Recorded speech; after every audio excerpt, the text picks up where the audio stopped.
Hi guys! For today's video, magluluto tayo ng chicken adobo with atay ng manok. Magpapainit muna tayo ng mantika sa ating wok.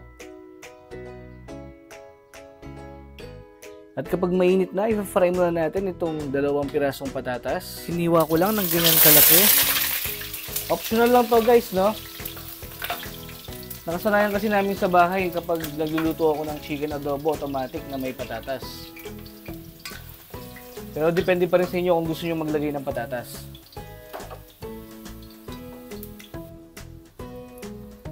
After 5 minutes or pag medyo toasted na yung mga patatas, pwede na natin hangungin yan. Then, babawasan lang natin yung mantika, no? At pwede na tayong mag-isa. Itatabi muna natin to guys. Isang ulo ng bawang.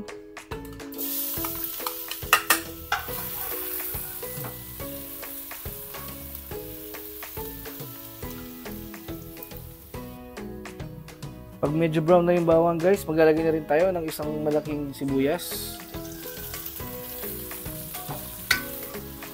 Then tuloy lang natin yung pag-isa ng mga 2 minutes. After 2 minutes, ilagay na natin itong chicken. 1.2 kg siya guys, no? Igisa lang natin ito hanggang sa mag-color brown yung ating chicken.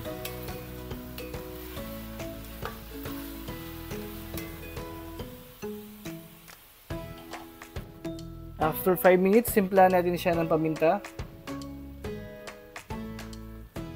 Tsaka mga 2 tablespoon lang muna na patis.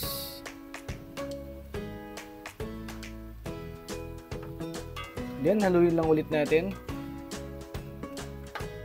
At ituloy pa natin yung pag-isa ng mga 3 minutes para mas manuot pa yung nilagay nating ingredients.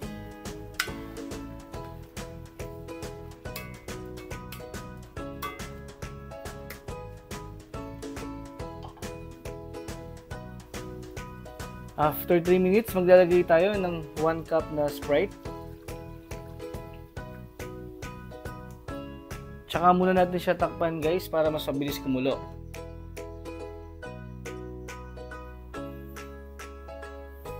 Then once na kumulo na, maglalagay na tayo ng 3/4 cup na soy sauce, 3/4 cup na vinegar, at tsaka 3 pirasong dahon ng laurel. Then guys, haluin lang natin ulit.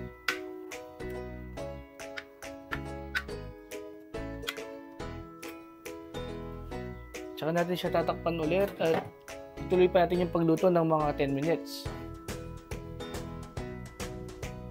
After 10 minutes,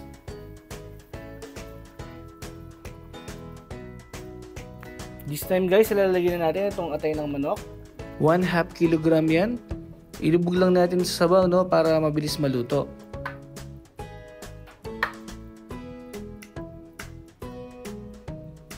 Yan, tsaka natin takpan ulit at ituloy pa natin yung pagluto ng another 10 minutes. After 10 minutes,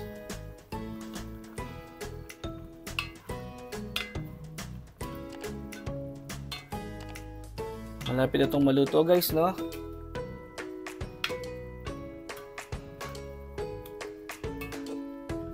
Titikman na muna natin siya para maitama na natin yung lasa.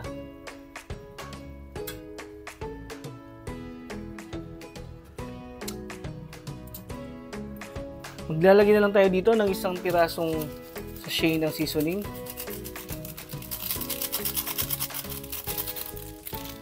Ilalagay na rin natin yung pinirito nating patatas kanina.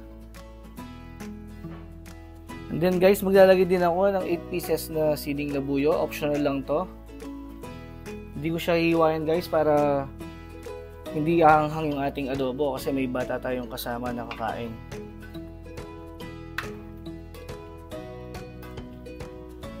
Haluin lang ulit natin yan. At ituloy pa natin yung pagluto ng mga 5 to 8 minutes. Pwede na itong iserve.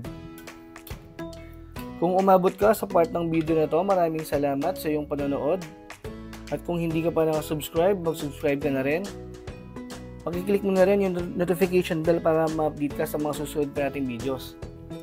Okay guys, hanggang sa muli. Bye!